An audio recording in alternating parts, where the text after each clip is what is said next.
Latest updates ఎప్పటికప్పుడు పొందడానికి big TV WhatsApp channel follow అవ్వండి. లింక్ డిస్క్రిప్షన్ లో ఉంది. క్షమాహృదయంలో కూటమి అధినేతలను మించిన వారు లేరన్న టాక్ వినిపిస్తుంది. ఉమ్మడి చిత్తూరు జిల్లాలో వైసీపీ అధికారంలో ఉన్నప్పుడు అధికార యంత్రాంగం కూటమి నేతల్ని, క్యాడర్ని తీవ్ర ఇబ్బందుల పాలు చేశారు. అప్పుడు తమను అనేక రకాలుగా ఇబ్బంది పెట్టిన వారికి తిరిగి మంచి పోస్టింగ్లు ఇవ్వనంటూ సాక్షాత్తు సీఎంఓ నుంచి సిఫార్సు లేఖలు వస్తుండడం తిరుపతిలో చర్చానీయాంశంగా మారింది. అసలెందుకు ఇలా జరుగుతుంది?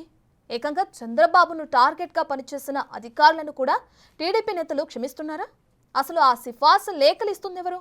ఈ తతంగంపై తమ్ముళ్లలో జరుగుతున్న చర్చ ఏంటి?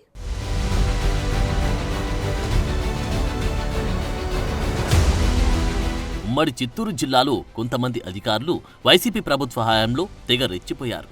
ప్రభుత్వ ఉద్యోగులమని మర్చిపోయి వైసీపీ కార్యకర్తల్లా చెలరేగిపోయారన్న ఆరోపణలున్నాయి. చివరకు సీనియర్ నాయకుడైన టీడీపీ అధినేత చంద్రబాబును సైతం ఎక్కడా లెక్క చేయలేదు. వైసీపీ పెద్దలు చెప్పిందే ఆలస్యం రెచ్చిపోయి మరీ చంద్రబాబును కూడా జిల్లాలో చికాకు పెట్టారు. టీడీపీ కార్యాలయాలను సైతం ఖాళీ చేయించారు. అయితే ఇవేమీ అటు చంద్రబాబుకు కానీ వారి క్యాడర్కు కానీ గుర్తున్నట్లు లేదు. బదిలీలపై ఇతర ప్రాంతాలకు వెళ్లినటువంటి వారికి తిరిగి తిరుపతిలో అవకాశమివ్వమంటూ సీఎంఓకు లేఖ రాశారంట. దాంతో అసలేం జరుగుతుందో అర్థం కాక తెలుగు తమ్ముళ్లు తలలు పట్టుకుంటున్నారు.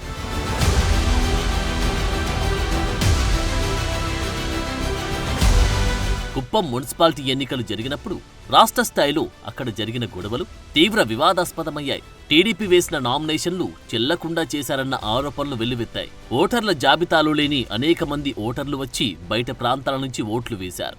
దీంతో పాటు అప్పట్లో ఎన్నికల ఇన్ఛార్జిగా పనిచేసిన మాజీ మంత్రి అమర్నాథ్ రెడ్డి, ప్రస్తుత ఇరిగేషన్ శాఖ మంత్రి నిమ్మల రామానాయుడులను అనేక ఇబ్బందులకు గురిచేశారు. తిరుపతి నగర పాలక సంస్థలో సుదీర్ఘకాలంగా పాతుకుపోయిన కేఎల్ వర్మ అని అప్పట్లో టీడీపీ శ్రేణులు బాహటంగానే ఎండగట్టాయి.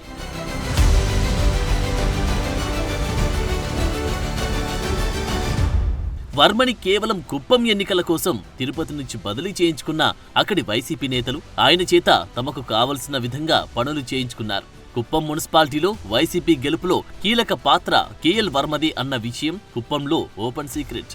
ఆయన పుంగనూరు మున్సిపల్ కమిషనర్గా పనిచేసినప్పుడు టీడీపీ కార్యాలయమున్న భవన యజమానిని బెదిరించి మరీ ఖాళీ చేయించారన్న ఆరోపణలున్నాయి. టీడీపీ క్యాడర్తో పాటు అనేక మందిని ఇబ్బందులకు గురిచేశారంటారు. అలాంటి అధికారిని గత నెలలో తిరుపతి నుంచి బదిలీ చేస్తే ఆయన ఆరోగ్య పరిస్థితుల దృష్ట్యా తిరిగి తిరుపతిలో అవకాశమివ్వమని మున్సిపల్ డైరెక్టర్తో పాటు సీఎంఓ కార్యాలయం నుంచి తిరుపతి నగరపాలక సంస్థ కమిషనర్కు లేఖ వచ్చిందంట. రేపో మాపో తాను తిరిగి తిరుపతి కార్యాలయంలో ప్రత్యక్షమవుతానని, తనను ఎవ్వరూ ఏమీ చేయలేరని అంటున్నారంట పెద్దిరెడ్డి అనుచరుడిగా ముద్ర ఉన్న కేఎల్ వర్మ.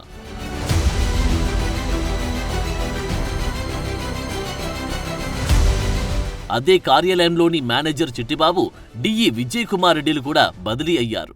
వీరికి కూడా తిరిగి తిరుపతిలోని పోస్టింగ్ ఇవ్వమని మున్సిపల్ డైరెక్టర్ నుంచి సిఫారసు రావడంతో అసలేం జరుగుతుందో అంతుపట్టడం లేదని తెలుగు తమ్ముళ్లు వాపోతున్నారు. వారిద్దరూ కూడా గత 5 సంవత్సరాలు తిరుపతి నగరపాలక సంస్థలో అన్నీ తామై నడిపించారంట. మాజీ ఎమ్మెల్యే భూమన కరుణాకర్ రెడ్డి చెప్పింది ఆలస్యమన్నట్లు అడ్డగోలుగా చక్రం తిప్పారంట. భూమన అక్రమ వ్యవహారాలకు సంబంధించిన వ్యవహారాలన్నీ ఆ ఇద్దరే నడిపారంటున్నారు. ప్రభుత్వం మారగానే తెలుగు తమ్ముళ్లు ఫిర్యాదు చేయడంతో వారిని బదిలీ చేశారు. అయితే ఇప్పుడు వారిని తిరిగి తిరుపతి రప్పించుకోవడానికి ఎవరు పావులు కదుపుతున్నారో అర్థం కాక టీడీపీ క్యాడర్ తెగ చర్చించుకుంటుంది. ఇక గతంలో టీడీఆర్ బాండ్ల వ్యవహారంలో కీలక పాత్రధారిగా ఉన్న ఓ టౌన్ ప్లానింగ్ అధికారిని కూడా తుడా కార్యాలయానికి తీసుకురావడానికి అతని సామాజిక వర్గానికి చెందిన మాజీ తుడా చైర్మన్ తెగ ప్రయత్నాలు చేస్తున్నాడంట. గతంలో ఎవరైతే ఆ అధికారిపై ఫిర్యాదు చేశారో వారి ద్వారానే తిరిగి రప్పించడానికి ప్రయత్నాలు చేస్తున్నాడంట.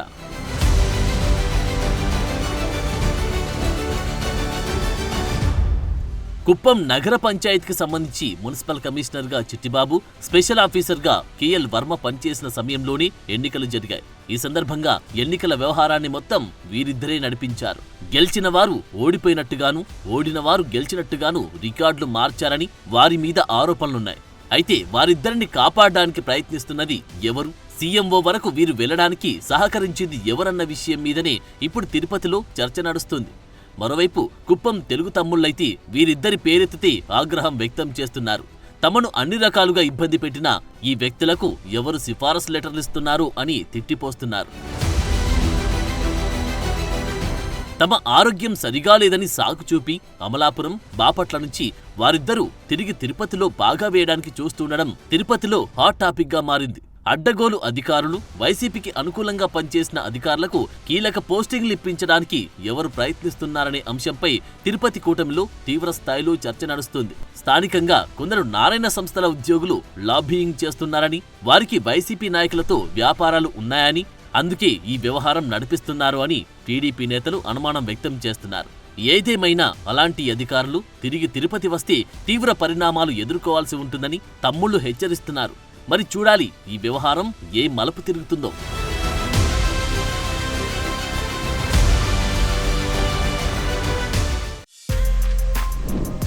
For more videos like this, subscribe Big TV channel.